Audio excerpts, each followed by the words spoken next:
हरिओम प्रिय दर्शकों, यदि आपकी वृश्चिक राशि या वृश्चिक लग्न है तो इस वीडियो को पूरे ध्यान से देखिएगा, समझिएगा। इस वीडियो में हम समझने वाले हैं, जैसे कि आपने थंबनेल में पढ़ा, 9 अक्टूबर से लेके आने वाले 2025 में 4 फरवरी तक का समय, यानी कि लगभग 4 महीने। इन 4 महीनों में देवगुरु बृहस्पति आपको क्या फल देने वाले हैं, हम ये समझेंगे। 9 अक्टूबर को देवगुरु बृहस्पति वक्र अवस्था में जाने वाले हैं और 4 फरवरी तक यहाँ पर रहेंगे। 4 फरवरी को पुनः मार्गी हो जाएंगे। देवगुरु बृहस्पति इन 4 महीनों में आपके जीवन में क्या प्रभाव डालेंगे, इसको समझना बहुत जरूरी है, क्योंकि देवगुरु बृहस्पति एक ऐसे ग्रह हैं जो हमारे जीवन में सबसे अधिक कारक तत्व प्राप्त ग्रह हैं। देवगुरु बृहस्पति हमारे जीवन में सबसे पहले तो विद्या अध्ययन में देवगुरु बृहस्पति का बड़ा प्रभाव होता है। विद्या के अधिपति हैं देवगुरु बृहस्पति। जब हमारी स्थिति फिर से परिवर्तित होती है और हम विद्या क्षेत्र को पूरा करके और फिर हम इस गृहस्थ जीवन में आते हैं, तो गृहस्थ जीवन में आने के लिए विवाह होना आवश्यक है। तो जब विवाह होता तो हम गृहस्थ हो जाते हैं। तो विवाह कराने वाले भी देवगुरु बृहस्पति हैं। जिनका विवाह नहीं हो रहा है, विवाह में देरी आ रही है, तो समझ लीजिए कि देवगुरु बृहस्पति कहीं न कहीं सपोर्ट नहीं कर रहे हैं। और भी कई कारण होते हैं, परंतु उनमें से एक कारण देवगुरु बृहस्पति की स्थिति होती है। इसके बाद व्यक्ति अपने जीवन में विवाह के बाद चाहता है कि संतान की प्राप्ति हो जाए, क्योंकि इस गृहस्थ जीवन का जो सुख है वो संतान बिना अधूरा होता है। तो संतान प्राप्ति के लिए भी देवगुरु बृहस्पति का अच्छा होना, सही होना जरूरी है। संतान के बाद अब धन चाहिए, क्योंकि परिवार को चलाना है, तो धन को देने वाले देवगुरु बृहस्पति हैं। फिर मान सम्मान चाहिए तो देवगुरु बृहस्पति देते हैं, और फिर मोक्ष चाहिए तो मोक्ष को दिलाने वाले भी देवगुरु बृहस्पति हैं। तो देखा जाए तो देवगुरु बृहस्पति हमारे जीवन में बहुत सारे कारक तत्व प्राप्त ग्रह हैं। इसलिए आपने पहले के समय में सुना होगा कि माताएं और सभी घरों में परंपराएं होती थी कि हर घर में सत्यनारायण की कथा होती थी। कुछ भी हो रहा है तो सत्यनारायण की कथा तो हो ही रही है। हर घर में पूर्णमासी का व्रत रखा जाता था, हर घर में बृहस्पतिवार का व्रत रखा जाता था, बृहस्पतिवार के बहुत सारे नियमों का पालन किया जाता था। इसके पीछे यही कारण था कि लोग सुखी थे, क्योंकि जाने अनजाने लोग कहीं न कहीं इन ग्रहों से किसी न किसी तरह जो कर्म है, उनके दिनचर्या है, जीवन की जो एक पद्धति है जीने की, वो ग्रहों के अनुसार जी रहे थे।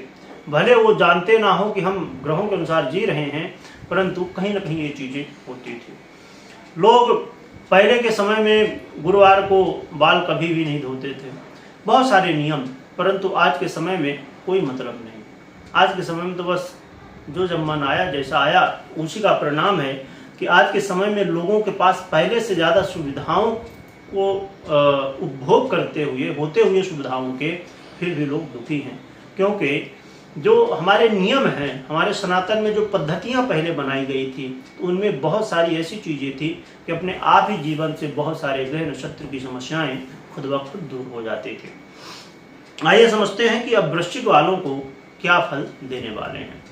प्रिय दर्शकों, देखा जाए तो हर एक ग्रह अपने आप में महत्व रखता है। ऐसा नहीं कि बाकी ग्रह का कोई महत्व नहीं है, परंतु देवगुरु बृहस्पति और खासकर आपके लिए यानी वृश्चिक वालों के लिए बड़े महत्वपूर्ण ग्रह माने जाते हैं।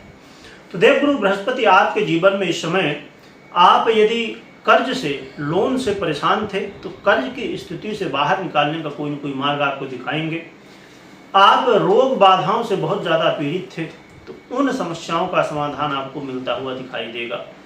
आप देखेंगे कि आपके भले कितने शत्रु रहे हों, कितनी शत्रु समस्याएं रही हो, बाधाएं रही हों, परंतु ये जो समय है ये उन शत्रुओं को दूर करने वाला रहेगा, यानी कि शत्रु बाधा से मुक्ति मिलने की स्थिति हो जाएगी।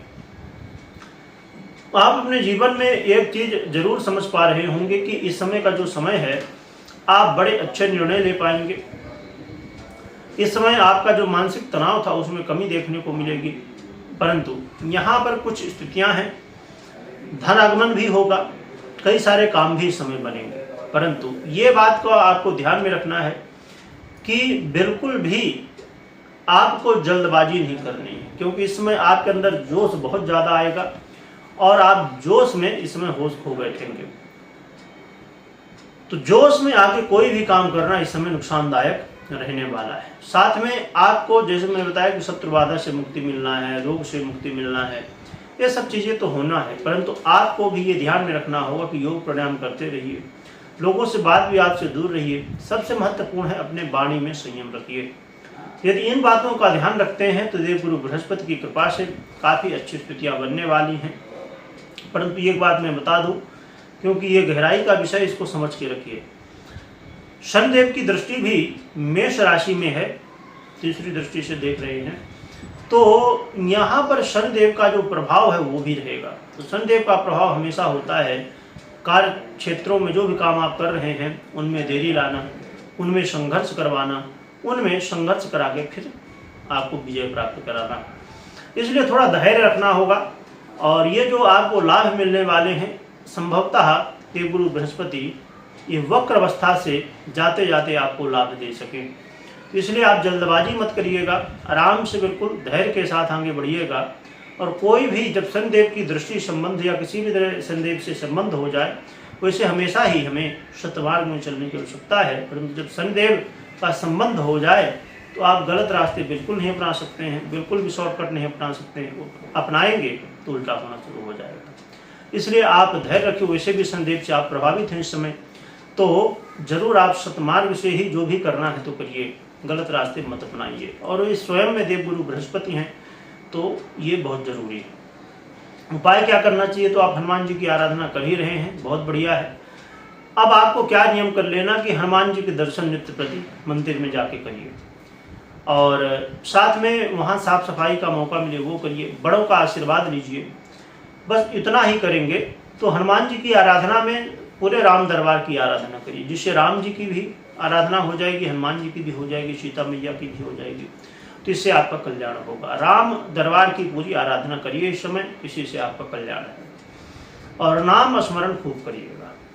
और कोई भी महत्वपूर्ण निर्णय ले रहे हैं तो सबसे पहले अपनी जन्म कुंडली का विश्लेषण करवा लीजिए, क्योंकि बिना जन्म कुंडली के विश्लेषण के कोई भी लिया हुआ निर्णय आपको सफलता देने में मुश्किल ही हो सकती है। क्योंकि जो प्रभाव आप मुझसे सुन रहे हैं ये गोचर के आधार पे है, और मैक्सिमम वीडियो जो आप देखते हैं वो भी गोचर के आधार पे होती हैं। क्योंकि ये गोचर एक समझिए कि दो पहिया वाहन है, उसका एक पहिया ये है गोचर और एक पहिया है आपकी जन्म कुंडली। तो जब तक दोनों पहिया नहीं लगे होंगे तो कैसे आगे बढ़ेगी गाड़ी।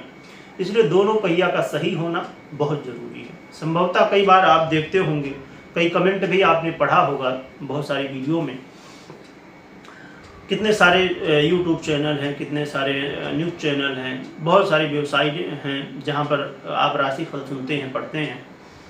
वहां पर कई बार जो चीज़ें बताई जाती हैं वो नहीं सही होती हैं, और कई बार लोग भी कमेंट करते हैं कि जैसा हमने सुना, जैसा हमने देखा पढ़ा वैसा नहीं हुआ। कई बार लोग कहते कि हुआ।